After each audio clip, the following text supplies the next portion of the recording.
Welcome back my YouTube channel. Kublai shipon ya gito kipas ngau tenan pan page kum kine ki chai ching hikai.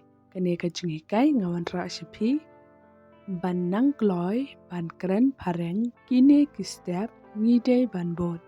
Ladap yo sneu cheng mentoy na kine ka video. Wanam glad ban share, like and subscribe ya kane ka channel. Klem dapan slam alengin nisdang no. I'm not like what you think. Kasi ngam long kumba pi berkat. I didn't do anything wrong. Kasi nga klemle kano kaba bakla. I didn't do well in my exam. Kasi nga klemle bah ya ka exam jonga. I will try to convince them. Kasi ngan persyang ban penbor yaki.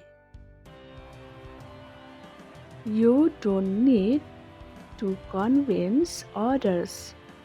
Kasi him don't come ban penbor yaki way. Expect good things. Kasi kami lenti ya ka kababha.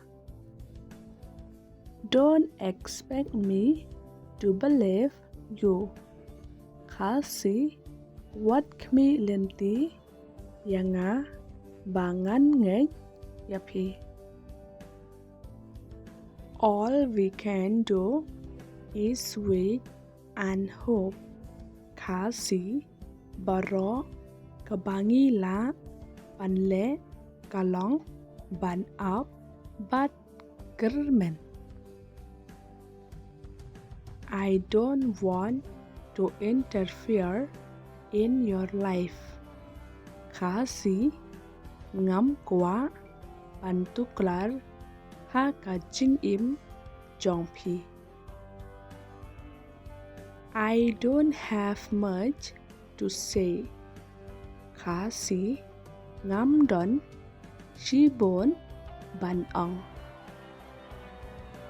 Just stay happy whatever you are. Kasi tolong kibagamen haba pidon hang no. I don't have any information about that. Kasi ngam don kano kajing tip syapang kata. I think this is a good idea. Kasi nga tharai kane kajing mod kalong kababha. This will help me a lot. Kasi kane kan yarap shibun yanga. We will think about it. Kasi ngin sa berkat syapang kata. But as of now, I don't want to say anything. Kasi henry yamanta ngam kwa ban ong You need to focus on yourself. Kasi pi don't come ban penlek jeng mod halade. If I hurt your feelings. Kasi lada nga penmong ya kajing sngew jongpi. I know it's not easy for you. Kasi ngatip kamlong kabasuk yapi. In our life, what we really want. khá sĩ ha cả chính im cho nghĩ cả ấy cả bá nghĩ quả ế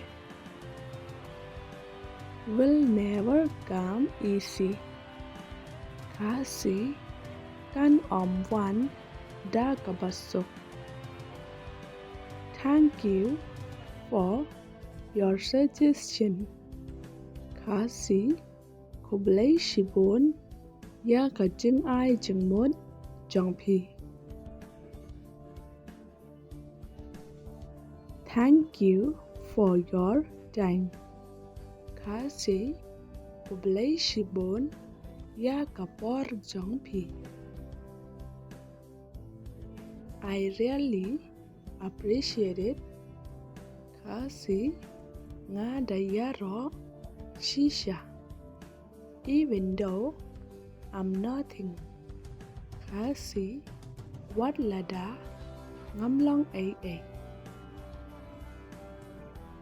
I love to be with you. Khá sĩ nga ý bàn đón bắt phi.